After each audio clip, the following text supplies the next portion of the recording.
Good afternoon. I'm Tim Conrad, and welcome to the Bush Creek East Wildfire Update information briefing for Sunday, August 27th, 2023. We are joining you from the traditional unceded territories of the Secwepemc, Syilx, Okanagan, Synex, and Ktunaxa nations. I'm Tim Conrad, Information Officer with the Columbia Shuswap Regional District's Emergency Operations Center, covering for Tracy Hughes, who is taking some much-deserved days off. Joining me today is Derek Sutherland, EOC Director and Protective Services Team Leader with the CSRD, and Mike McCulley, Information Officer with BC Wildfire Service. We are trying to get some of our people days off, so we will not be monitoring YouTube today for questions. You can reach out to us through other means. And a quick update of things going on in the region, and Derek has some more, but Highway 1 has reopened. But no side roads will be accessible and no stopping will be permitted in this wildfire area. Please monitor Drive BC for the latest updates. I did come through that section yesterday and it was moving quite well through there, but you do have to slow down. There's still crews very actively working in that area. Be sure to check the CSRD website and newsflash sections for more information updates. So now I will turn things over to Mike McCulley, Information Officer with the BC Wildfire Service, and for the latest update on operations and the outlook. Mike.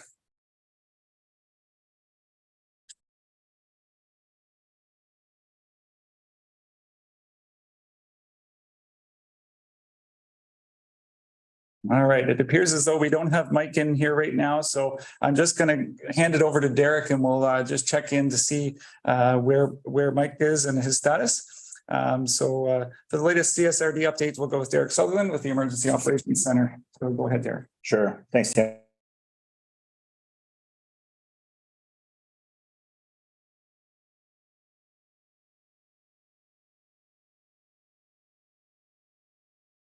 Wildfire risk in the area is reduced. We also placed Anglemont on an alert due to active fire behavior above Celista. Residents in Anglemont and St. Ives still qualify for ESS support and will receive them if they want to leave the community while the fire is active.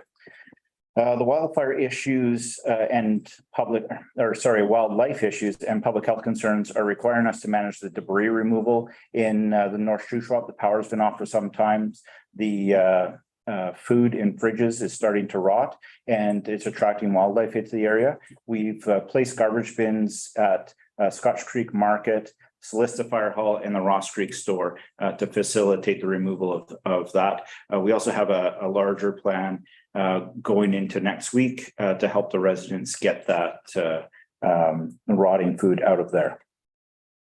We're going to commence a personal notification system that will start tomorrow for affected residents. This will be our staff contacting residents that may have had their homes damaged in the fire and discussing what has happened and how that is going to look going forward for them. Recovery from this event is going to take time. We're planning for a resiliency center in Salmon Arm that will be designed to support the displaced residents now and well into the future so that they can have the smoothest transition possible to help get them through this horrible time. Power is being restored to the North Shuswap communities, but it's going to take some time. We heard from BC Hydro this morning that they're working furiously to get power poles replaced, get lines up, but it will be mid next week before we know more about when power is going to be restored to a lot of those North Shuswap communities. We're getting some help from GOBC to get high resolution imagery of the affected areas using drones. This will be coordinated with BC Wildfire to ensure that the airspace around the fire is safe for the drones to fly, so it's not interfering with wildfire aviation resources. People will be seeing the fire behavior above Sorrento increasing. The flames are quite visible from the highway. We are getting some calls on it. Please do know that the fire department is aware, BC Wildfire is aware, and everybody is watching this really closely. So nothing to worry about right now, just normal increased fire behavior, but it is being watched. No, that's it for me. Thanks, Tim. Excellent. Thanks very much. I'm not sure if we've got Mike yet, not showing up. I did just hear from Mike. You see me texting as we go to see what his status. He is having a bit of a tech issue. He's on his way in to get in here. But Derek, can you just tell me a little bit about, like, while we're waiting, the road impacts has been a big issue, and we're hearing kind of a sense of what the damage is like and what the challenges are in getting those roads open. Can you kind of give us a little bit more detail on that? Yeah, so certainly we have some bridges burnt out on the Adams Creek, or sorry, the Adams Lake Road, or Holding Road, I guess it's on. So that's affected there. That bridge is being opened by Ministry of Transportation in the evening between 7 p.m. and 7 a.m., but closed during the day while crews are working on it. Squilax Engelmont Road remains shut down for safety. There's still a lot of danger trees out there, a lot of hydro poles down, and BC Hydro is using the time that this road is closed to get in there and replace a bunch of those poles, because of course it's a lot easier for them to work when traffic isn't on them. So once that's safe to reopen, we're going to do so. We really want to get this road open, but we're waiting for it to be safe before we do. Mm-hmm. Yeah, and I would just want to reiterate for everyone out there that it's really important, once these roads are reopened and there's hydro crews working in those areas, really please slow down. The last thing we need is someone injured on the job while they're out there working. It's really important to recognize that that's a working zone for them, and they're trying to help get things opened up for everybody and working. So please really slow down, take your time. If you need to come to a full stop, to make sure that you're aware of what's going ahead. So just ease into those areas, please. Penny Dafflos, I see you have a question, and if you can go ahead. Yeah, hey Derek, could you just tell me a little bit about any issues you might have had dispatching the Alert Ready app on that Friday to let people know to evacuate the area as that Lower East Adams Lake wildfire was coming down? Because we're hearing from a lot of people that they actually never received the alert to evacuate. Yeah, so we use the Alertable app locally. The Alert Ready app is the federal intrusive alert system. We did use that going in to the after we alerted through our apps to make sure that everybody was hearing the message. We're finding a lot of people did call in with issues with their Alertable app. We're finding that it's based in their settings, and that they have a specific area on in their settings. And there's a follow me feature in the Alertable app that we encourage people to turn on. And when they're in the area, they will always get those alerts. If they want alerts for the North Shuswap, they can pick area F. If they want all of the CSRD, they can pick the CSRD. So we would encourage people to look at your settings in your Alertable app, and please do make sure that they're turned on for the areas of interest to you. But the Alert Ready app doesn't require anybody needing to sign up for another app. This just goes to everybody that's in a designated area. And the province is telling me that wasn't set out for 5 hours after the Alertable app sent its notification to a much smaller number of people who would have had to sign up for the app. So are you looking into you know, how you use the Alert Ready app and if it's working for people? Because even when it was sent out just before 8 p.m., it sounds like very few people actually got it. So that's the first I'm hearing that people didn't get the Alert Ready app, or the Alert Ready notification, the intrusive notification. When we sent it out, we didn't send it out until later in the day, and we'll look at how we're going to integrate with the Alert Ready system in the future if we're going to engage it earlier. I really like the Alert Ready system, but I didn't realize that people weren't getting it. That's the first I'm hearing that. Okay, and so then is that something, I mean, just because we've got a lot of summer to go here, is that something that you're going to be looking into to try to maybe smooth that out in the next, like, you know, immediate future here, just like before, like the next wildfire season? Like, is it possible that that can be something that's sorted out for in the next couple of weeks kind of thing? Yeah, absolutely. So I think using this was our first use of the Alert Ready app. This is a fairly new system for us, just rolled out last summer. And I think that we're getting more comfortable with using it, and we're working with EMCR to get into this. The Alert Ready system does require us to engage with the province and sit down with the province, craft messaging to get this out. It took a team of 4 of us sitting around the table to get that out. And now that we're into the process, I think next time it's just going to go a lot smoother. I see a question from Catherine Garrett with Global. Go ahead. Hi, I'm curious about schools. With no clear timeline on evacuation orders being lifted, what should parents be doing with school scheduled to start in just over a week? And will schools be opening on time? So we are having those conversations with the school district. I'm not exactly sure where they're at with that, but I would ask you to direct your questions about those schools to the School District 83. They are making a plan. I know that we've engaged with them early. I know that they're working hard on this issue. I just don't know what their plan is. Okay, and any updates on the number of structures lost and damaged in the region? Because I believe the last update was Friday. Yeah, the last update was Friday. We're still sitting at 131 structures lost and 37 structures damaged. Thank you. All right, and I see another question from Barbara Fairclough, and then we'll go to Mike McCulley for his updates.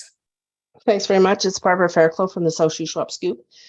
We have been hearing from a few residents that have some concern about some of the folks that have been working with and alongside BC Wildfire Service after the initial miscommunications, I guess you could say, between local residents and first responders. And there's some question as to whether they're getting the supplies they need inside the zones that they're in, things like gas and water and food. And I'm wondering if you can comment on how these people are being supported and whether they're getting the supplies they need. Yeah, so we're working with BC Wildfire in conjunction with BC Wildfire and the communities to figure out a solution to the issues of the residents wanting to help in the future and for this particular instance. And we're working with them to get them the safety training they need to integrate them into the systems that are in place. And maybe Mike can say a little bit more about that. All right, so now with Mike here, I'm going to introduce him. Mike McCulley is the Information Officer with the BC Wildfire Service. He's going to give us the latest update on operations and the outlook ahead. Go ahead, Mike. Hey, thanks, Tim. Thanks, Derek. I do apologize to everyone for being a little late, and I will just go ahead and share my screen here. Please, Tim, let me know when you can see my desktop.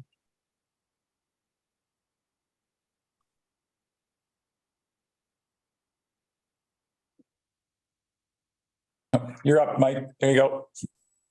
Okay, thanks. And again, I apologize for the delay here. Thank you for your patience. So just a general comment on the fire today.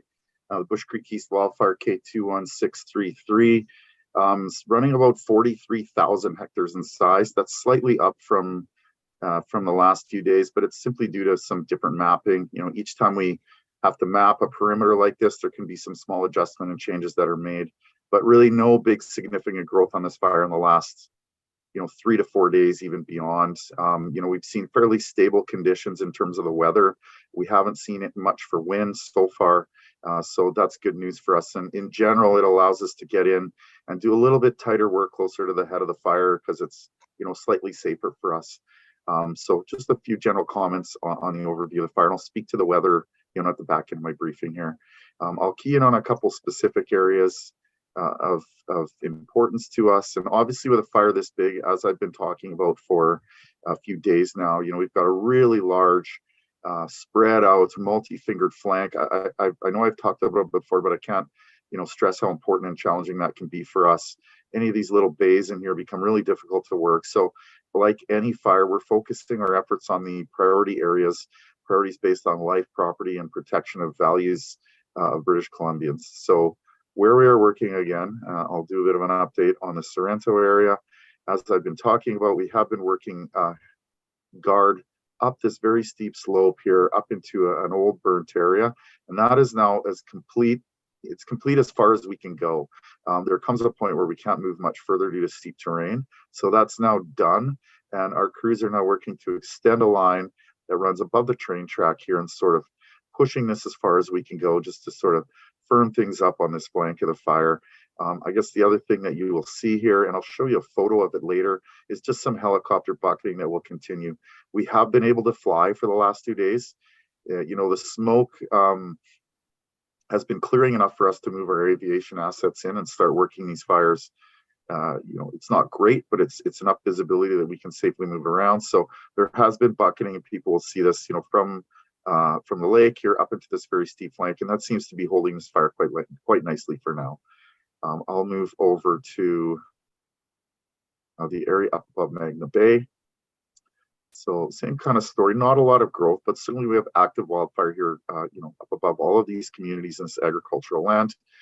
We do have local equipment operators that are working for us, working these areas, and they've built some guard, down the side of this fire, and they're extending out above Magna Bay. So some good work going on there. And as we can, and as we always do, we'll be supporting those guard lines with ground crews as soon as we can, trying to really flesh up this portion of the fire.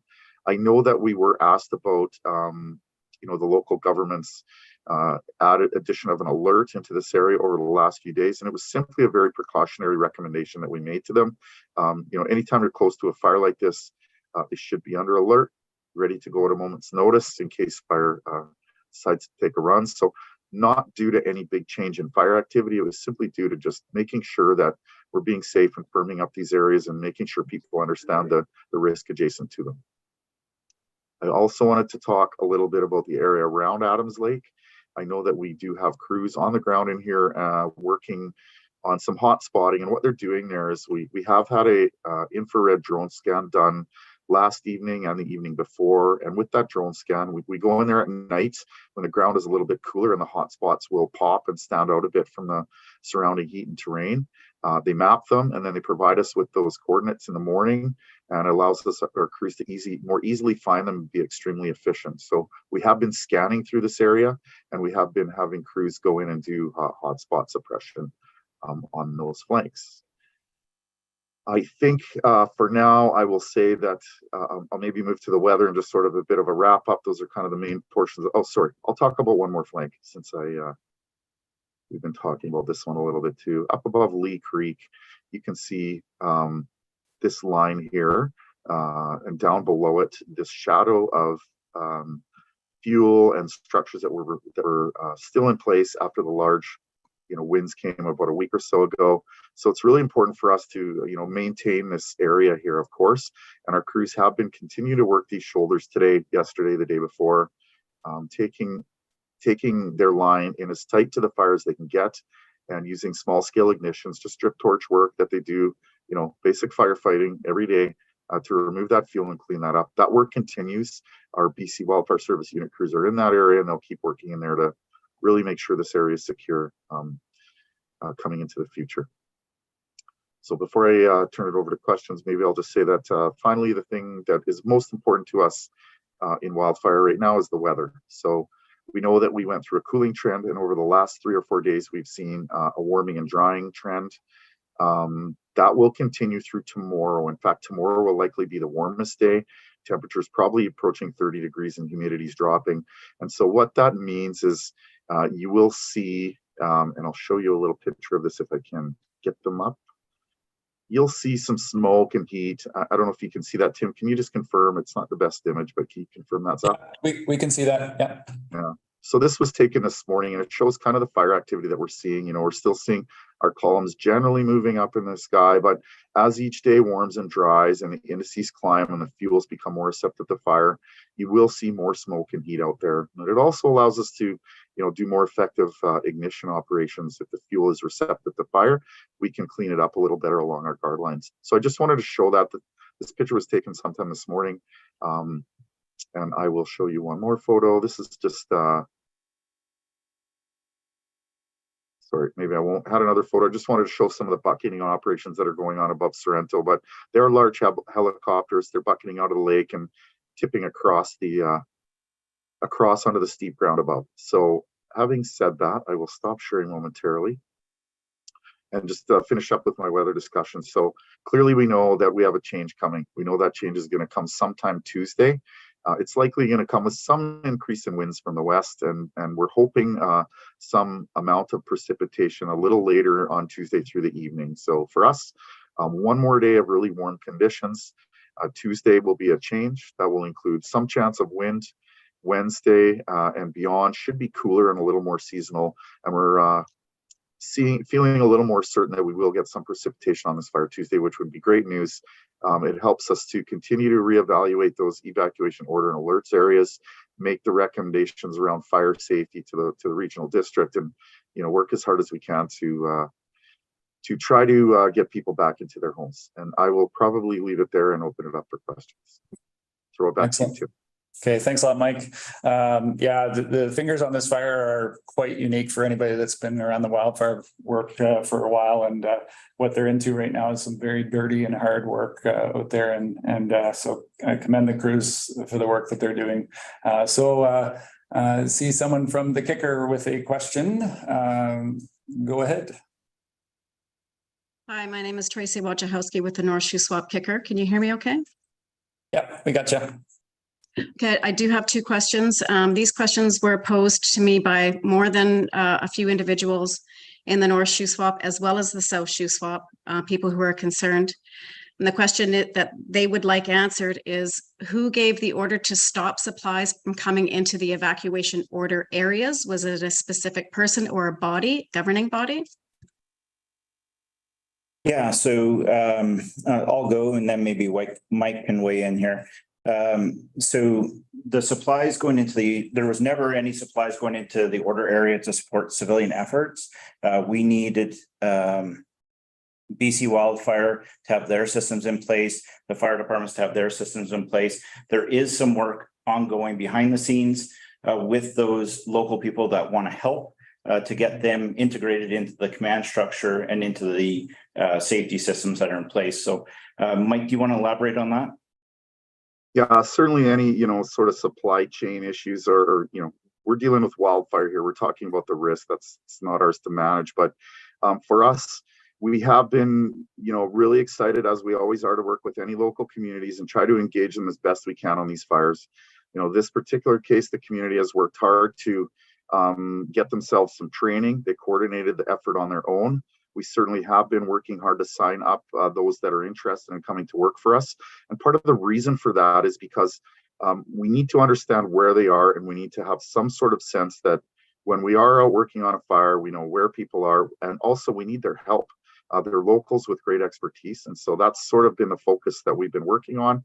Again, they coordinate themselves. We don't provide them the training. They work on it on their own. And then if we can, we'll stat hire those that are available. Stat hire being just a short-term daily day-to-day sort of a hiring arrangement. And we are integrating some of those staff out onto our line. Actually effective this morning, we had several locals tie in with our operations, and we hope to increase that contingent tomorrow. We always work with local heavy equipment. On this fire, we have today roughly 80 pieces of heavy equipment working on the fire, and clearly most of that comes from locals.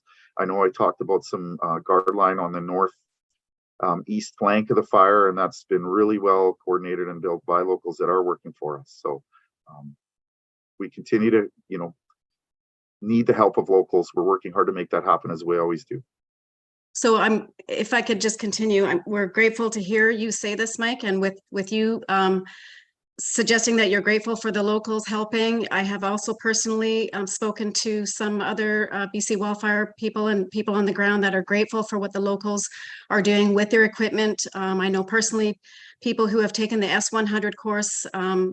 So these are the people on the ground that live here. They are in evacuation ordered areas, and they are being denied supplies from people who are trying to bring it across the lake in boats and whatnot. These people that you're grateful for are not getting gas, food, and water, and we want to know why. So if they're signed up and they're working for us, they will be provided with food, gas, and water.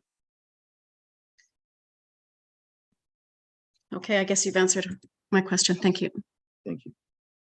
Any further questions on the there? Just waiting for a moment. All right. Just to finish off by saying to please follow the CSRD's web and social media channels for the latest updates, or call our CRD EOC. That number is 250-833-3350. Again, that's 250-833-3350. Our ESS line is 250-833-3360 in that case. So it's 250-833-3360. If there's somebody out there that wishes to provide some donations, the number for that is 250-833-3396. So I'd like to thank everyone for joining us today. We will be back again for another update tomorrow.